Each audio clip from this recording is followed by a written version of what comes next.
Diplomat's Archives, Hidden Stories. This is the sixth story. Today, we'd like to introduce a book to you. It's called A Korean Grammar. It was published in Finland in 1939.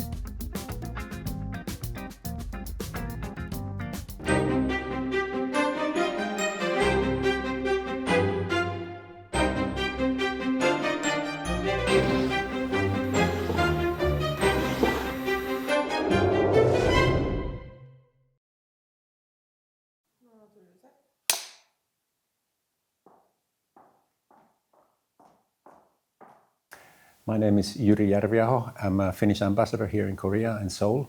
We are filming this because I think we are both interested in exploring Professor Ramstedt, who's a pioneer in documenting Korean language, and a Finnish diplomat who was based in Tokyo in 1920s. Professor Ramstedt, a Finnish diplomat and pioneer in documenting the Korean language. He is the very author of the book we just showed you, A Korean Grammar. 86 years ago, a scholar and diplomat named Gustaf Ramstedt published this Korean grammar book in Finland. Who exactly was Ramstedt, and what led him, over a century ago, to publish a Korean grammar book in Finland, a country so far from Korea? Gustaf Ramstedt was born in 1873 in Taimisaari, Finland. He entered high school where he studied Latin and Greek, and in 1892 he enrolled at the University of Helsinki, where he pursued studies in Finno-Ugric languages. Finno-Ugric languages, which include languages such as Finnish, Hungarian, and Estonian, are a branch of the Uralic language family. After graduating from university, he traveled 7 times between 1898 and 1912 to regions such as Siberia, Mongolia, Afghanistan, and Central Asia to research Mongolic and Turkic languages. Using the materials he collected during these travels, he later laid the groundwork for modern Mongolian linguistics and comparative Altaic studies. To understand how Ramstedt came to write a Korean grammar book, we first need to explore what Altaic languages are. So we visited an expert. Professor Song Ki-jung graduated from the Department of Korean Language and Literature at Seoul National University, earned his master's degree from the Department of East Asian Languages and Cultures at UC Berkeley, and received his PhD in Inner Asian and Altaic Studies from Harvard University. 알타이는 몽고와 내몽고 사이에 있는 산맥 이름입니다. 그래서 그 알타이 어족이라고 이름 붙인 그 언어군의 일파로 19세기 중엽부터 몽고계의 언어들, 터키계의 언어들, 그 다음에 만주어, 퉁구스 같은 3개만 알타이 어족에 속한다는 얘기를 했었습니다. As the professor just explained, the Altaic language family consists of 3 language groups: Mongolic, Turkic, and Manchu-Tungusic. The name Altaic comes from the hypothesis that the people who spoke these languages originally lived around the Altai Mountains before they dispersed. 3개만 치던 것을 람스테트 교수가 확정적으로 제4의 파로다가 한국어를 집어넣어야 된다. 그래서 람스테트가 그래서 유명하게 됐습니다. 람스테트의 이론을 내가 처음 접하게 된 건 내가 1961년에 서울대학교 물리과대학 국문과에 입학해서 한국어의 계통론을 배우면서 처음으로 접하게 됐습니다. Ramstedt's hypothesis is that Korean is the 4th group alongside the Mongolic, Turkic, and Manchu-Tungusic language groups within the Altaic language family. At this point, we became curious. How did a scholar from Finland, a country so far from Korea, come to argue that the Korean language belongs to the Altaic language family. This is closely related to changes in Ramstedt's career. Ramstedt was an academic scholar, linguistic and professor and researcher, and later on he was appointed as the first Finnish envoy to Japan when after Finland declared independence in 1917. And in 1920s he served as a Finnish envoy in Japan. At this point, another question arises. Why was Ramstedt, a linguist rather than a career diplomat, appointed as Japan's envoy? We connected another expert to hear about this. Finland didn't have professional diplomats at that time. In 1919, Finland had just gained independence from Russia, and that's why during the first early years of independent Finland, the diplomats came into foreign service from business world or from academic world. These men from business world or from academic world, they were all men who had experience of working in international circles, so they are educated, they had language skills and so on. In 1919, Ramstedt was appointed as envoy to Japan and China. This was just 2 years after Finland declared its independence from Russia. Finland was under Swedish rule for several centuries since the 12th century. Then, in 1808, a war broke out between Sweden and Russia. Russia emerged as the victor, and it led Sweden to cede Finland to Russia in 1809. And for about the next 100 years, Finland was an autonomous state, the Grand Duchy of Finland, with its inherited traditions intact. In 1917, the February Revolution broke out in Russia. It led to the collapse of the Russian Tsarist Empire, and the October Revolution brought the Bolsheviks to power. Taking advantage of this turmoil, the Finnish parliament declared independence on December 6, 1917. During the political turmoil in Russia during the Russian Revolution, Finland declared independence in 1917. Also, Finland was in a political turmoil after the declaration of independence. There was a shortage of food, economic circumstances were tough, and we had our civil war in 1918. After the Finnish parliament declared independence, a right-wing government was formed. However, on the night of January 27, 1918, Finland erupted into a brutal civil war. The Finnish Civil War was fought between the Finnish Reds and the Finnish Whites. At their most basic, the Reds represented the working classes fighting to establish a socialist Finland, and the Whites consisted of the traditional Finnish elite and middle classes. The Civil War ended on May 15, 1918, when the Reds surrendered. After the Finnish Civil War, the Finnish government pursued a policy of national reconciliation. The country developed quickly during the 1920s. Finally, when the Civil War ended, then the building of a new nation started, really, including establishing Finnish foreign relations, which we did not have before that. Finland also began actively establishing diplomatic relations with other countries. One of these was Japan.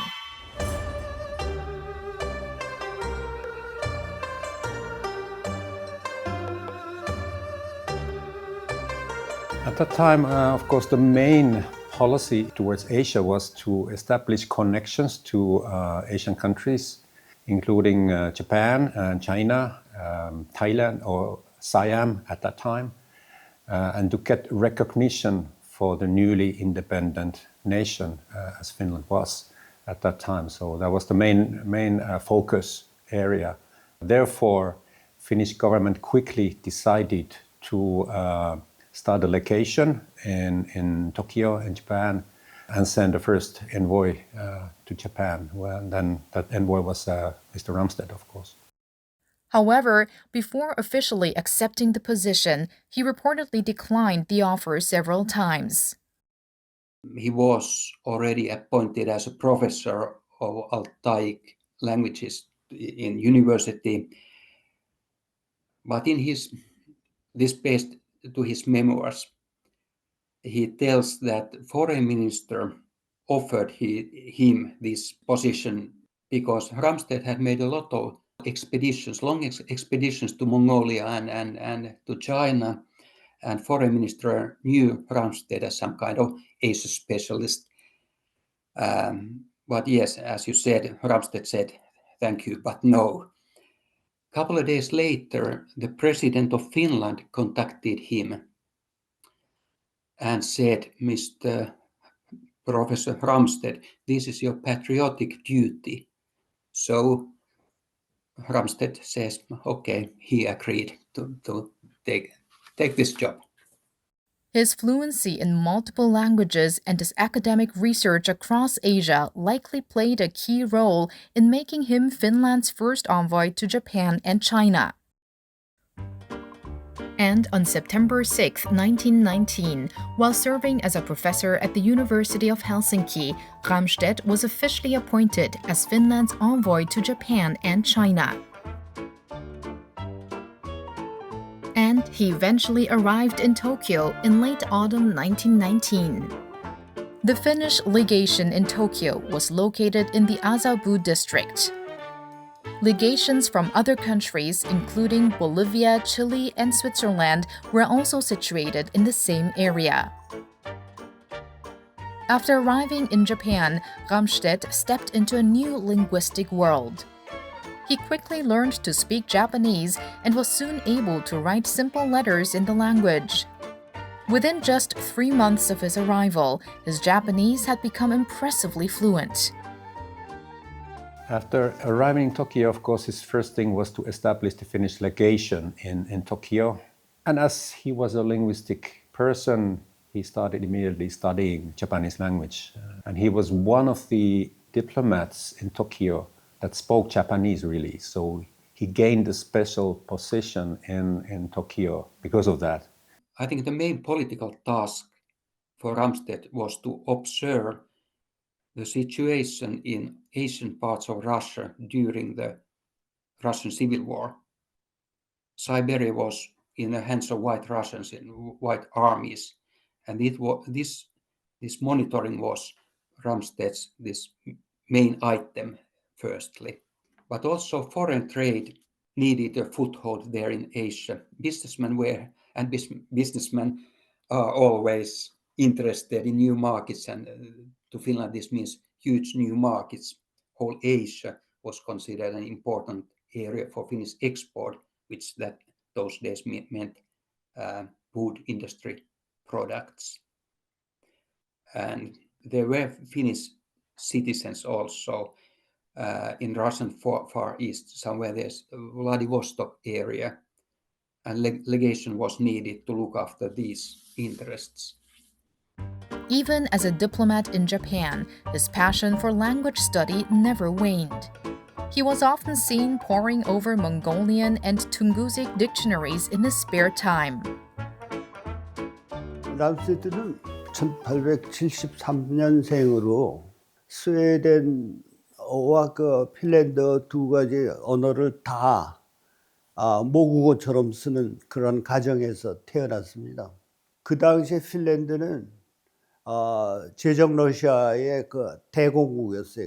러시아 말도 물론 또 배웠어야 됐고, 워낙 람스테트는 어학에 재주가 있어가지고 히라보라든가 라틴어는 물론 다양한 언어를 배우고 특히 몽고에 속하는 여러 언어들에 관심이 많아서 몽고 지역을 여행을 7번을 했어요. 람스테트의 원전공은 몽고예요. After arriving in Japan, there was another language that caught his interest: Korean. Determined to learn Korean, Ramstedt found a Korean language tutor in August 1925. Ryu Jin-gol, who was studying abroad in Tokyo at the time, taught Korean to Ramstedt 3 times a week for 2 years. Some of the materials Ramstedt used while studying Korean with Ryu, along with scribbled notes in Korean, still remain as historical records.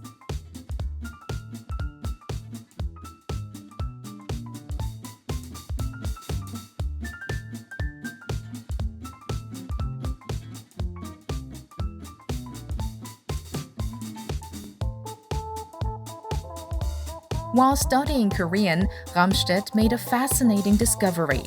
He noticed a striking similarity between the pure Korean word for mouth, which is agari, the Turkic word for mouth, which is ayız, and the old form of the Chuvash word for mouth.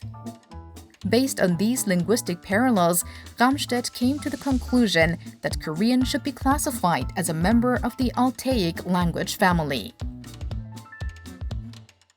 Afterwards, Ramstedt published the first systematic paper on the Korean language, titled Remarks on the Korean Language, in 1928. In this paper, Ramstedt described the characteristics of the Korean language by dividing them into phonetics and linguistic structure, adopting a historical perspective.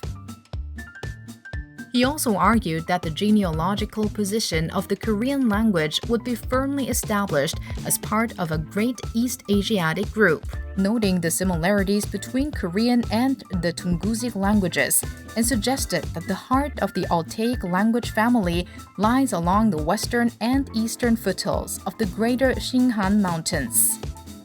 19세기 후반에 유럽에 유행하던 독일의 라입지히 중심으로다가 발전됐던 유럽 언어학에 그 정서를 다 습득한 사람이었어요. 그 당시로는 최첨단 언어학이라는 우리가 학계에서 네오그라마리안이라는 문법학파라고 하는데 독일의 라입지히를 중심으로 발전한. 그 람스테트는 당시 언어학적 소양에다가 외국어에 대해서 아주 재주가 있던 분이기 때문에 한국말도 빨리 습득해갖고 한국어에 대한 저술들을 그렇게 많이 남기게 됐습니다. Then, in 1939, Ramstedt published a Korean grammar, the very book we introduced at the beginning of this program. In the preface, Ramstedt mentioned how he first became interested in the Korean language.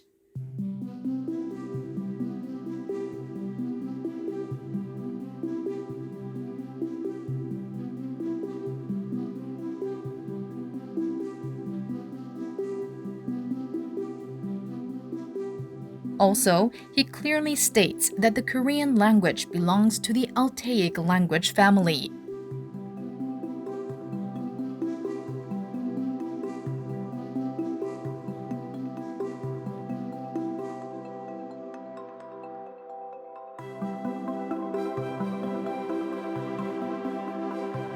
There are 6 chapters in total.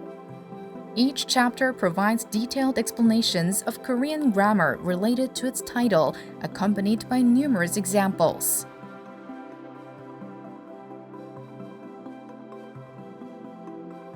One of the things we found particularly interesting was how accurately it Romanized Korean pronunciation.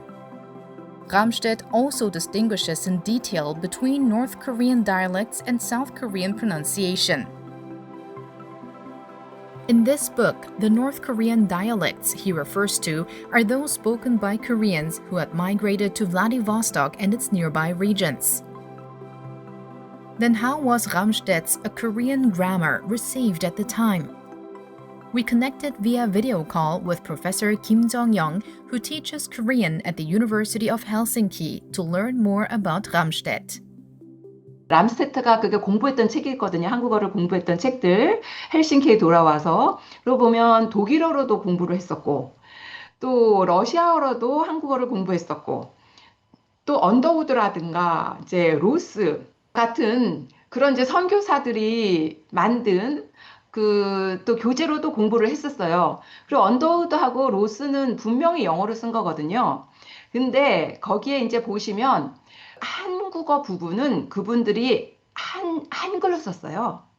근데 람스테트가 쓴 책은 모든 것이 다 이제 한국어 부분도 로마자로 이제 썼죠. 한글로 쓰지 않고 한글로 쓴 부분은 한글을 소개하는 부분만 한글로 썼어요. 그러니까 로스나 언더우드가 쓴 책은 한글을 아는 사람들만이 볼 수 있는 책이었어요, 사실은. 그리고 그런 차원에서 보면 언어학자가 그리고 이제 대학교에서 또 이렇게 교수직을 맡고 있는 사람이 외국에서 그러니까 자기 나라에서 영어로 출판한 것은 이 람스테트가 쓴 코리안 그래머가 처음이죠.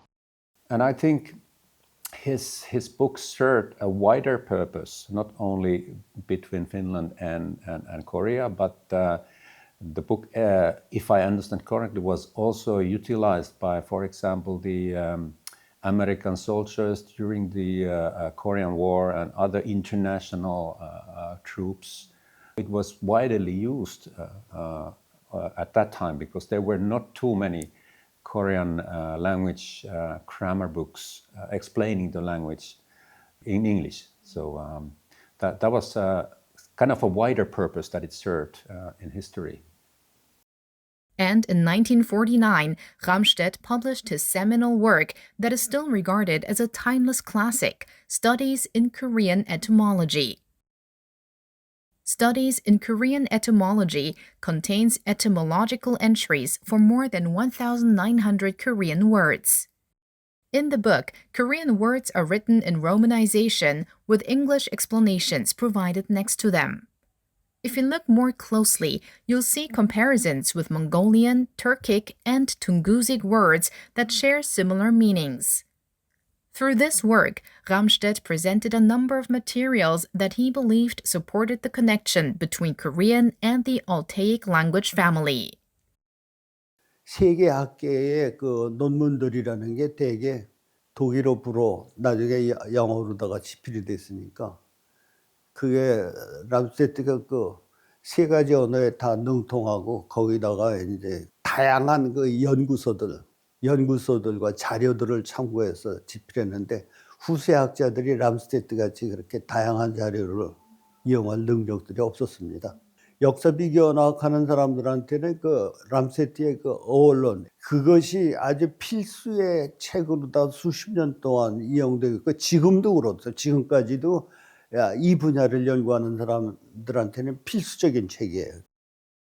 The field that examines the similarities and differences among related languages traces historical changes and studies the relationships between root languages and their derivatives is called comparative linguistics. One of Ramstedt's main research areas was precisely this field. But what led Ramstedt to develop such deep interest in comparative linguistics and to research it so persistently?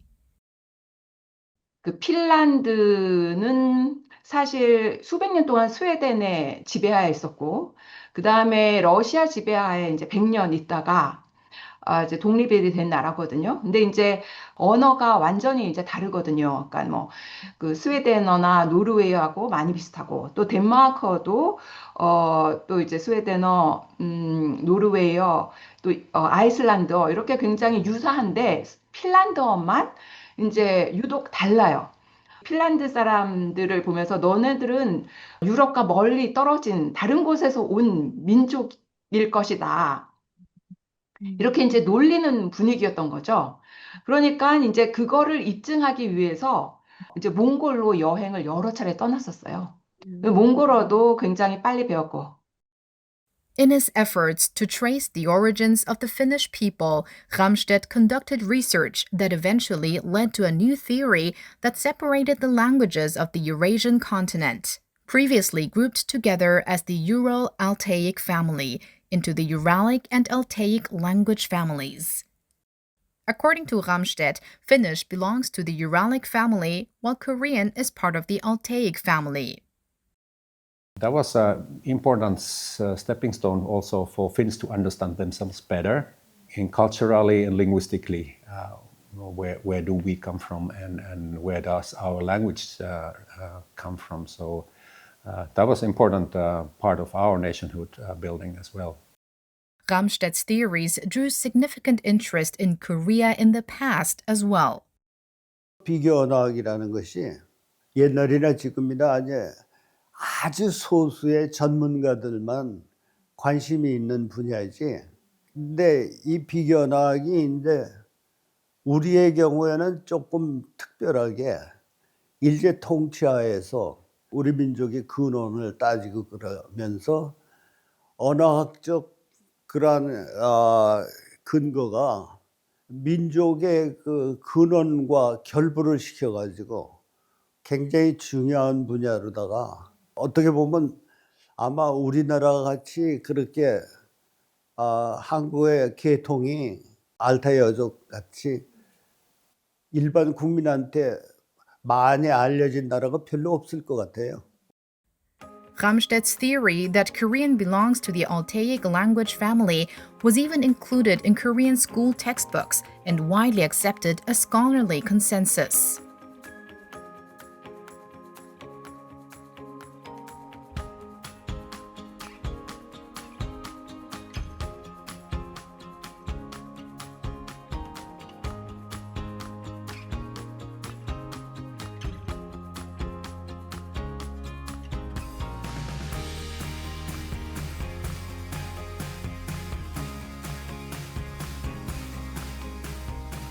However, such content can no longer be found in today's textbooks.